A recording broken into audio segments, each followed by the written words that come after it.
Next question 31st question section E का है और ये क्वेश्चन 5 मार्क का है। ओके, यहाँ पर 3 क्वेश्चन हमारे पास में 5 मार्क के होते हैं और उसमें हर एक क्वेश्चन में हमारे पास इंटरनल चॉइस होती है। क्वेश्चन में गिवन है a ray of light incident at angle theta on the right angle.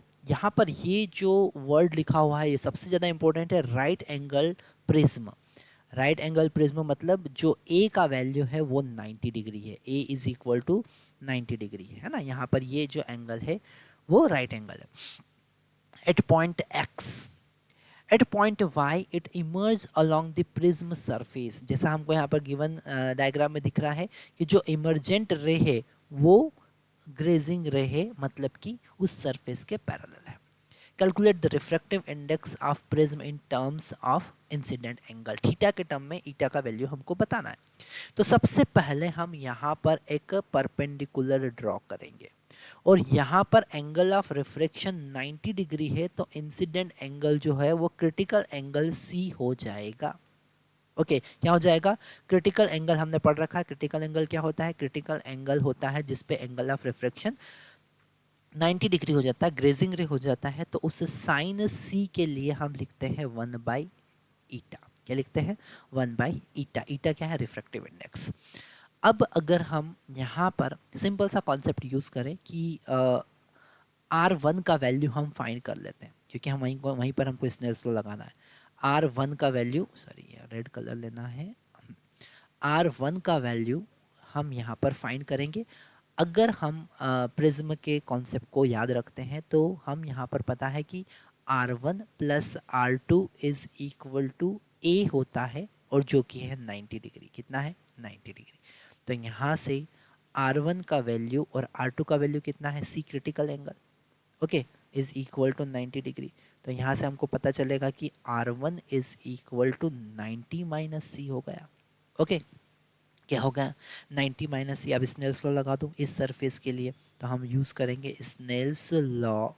Snell's law at X, X पर हमने स्नेल्स लॉ लगाया, तो हम लिखेंगे 1 साइन आई, आई की जगह हमको थीटा लिखना है क्योंकि एंगल ऑफ इंसिडेंट कितना है? थीटा है, is equal to eta sine R1।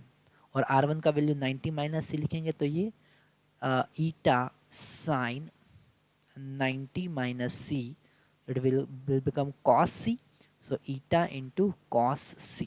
Okay, और अगर हम cos c का वैल्यू फाइंड करें, sin c का वैल्यू पता है, मतलब ये परपेंडिकुलर डिवाइडेड बाय हाइपोटेनियस पता है, तो cos c बेस, बेस का वैल्यू कितना हो जाएगा? ईटा 2 minus 1 divided by eta. Okay, ये cos c हो जाएगा। यहाँ पर थोड़ा सा मैथमेटिकल कैलकुलेशन आपको करना रहेगा, तो हम यहाँ वैल्यू पुट कर देते हैं, है ना। यहाँ पर आगे का सॉल्यूशन हम देख लेते हैं।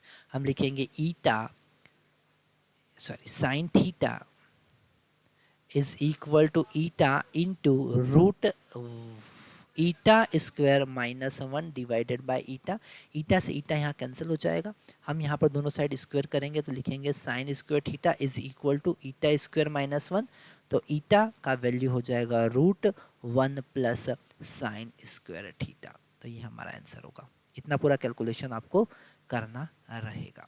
ओके, इसी का बी पार्ट हम पढ़ते हैं। बी पार्ट में गिवन है, बी पार्ट में हमारे पास गिवन है, show that for an equilateral triangle kept in air minimum deviation occur when angle of incident I is equal to sin inverse eta by 2। Okay, तो हम यहाँ पर अब मिनिमम डेविएशन का कॉन्सेप्ट यूज करें। यहाँ पर हम बी पार्ट का आंसर देने के लिए मिनिमम डेविएशन का सॉल्यूशन ऑफ बी, ओके, हम बात करते हैं for minimum deviation. Okay, for minimum deviation की अगर हम बात करें तो eta is equal to sine A plus del by 2 divided by sine A by 2 होता है। ये फार्मूला हमको पता है। अब यहाँ पर ए का वैल्यू 60 डिग्री है क्योंकि वो इक्विलेटरल ट्राइंगल की बात कर रहा है। किसकी बात कर रहा है? इक्विलेटरल ट्राइंगल की बात कर रहा है। तो eta is equal to sine 60 plus del by 2, और ये हो जाएगा साइन 30 और वो होता है 1/2। तो यहाँ से हमको eta by 2 is equal to sine 60 plus del by 2 मिलेगा। तो यहाँ पर सबसे पहले हम डेल का वैल्यू फाइंड कर लेते हैं, ठीक है। तो ये हो जाएगा 60 plus del by 2 is equal to sine inverse eta by 2। Okay, two का इधर मल्टीप्लाई कर देंगे तो del is equal to 2 sine inverse eta by 2 माइनस 60 डिग्री हो जाएगा। ये डेल का वैल्यू निकालिए। हमको पता है कि del is equal to 2i minus a होता है। तो यहाँ पर लिखेंगे डेल का value that is 2 sine inverse eta by 2। Minimum deviation का ही पूरा केस लेके चल रहे हैं हम, सारे केसेस यहाँ पर मिनिमम डेविएशन के।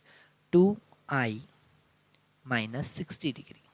ओके, सॉरी यहाँ पर हमने यहाँ पर माइनस 60 वाला नहीं लिखा, तो minus 60 is equal to 2i minus 60। तो ये माइनस 60 कैंसिल हो जाएगा, 2 से 2 भी कैंसिल हो जाएगा, और i का वैल्यू हमारे पास में आएगा sign inverse eta by 2। Okay, तो इस टाइप के अगर कॉन्सेप्चुअल क्वेश्चन, डेरिवेशनल क्वेश्चन हमारे पास में आते हैं तो बड़े इजी होते हैं और हम इजीली एग्जैक्ट आंसर लिख कर पूरे मार्क्स ला सकते हैं।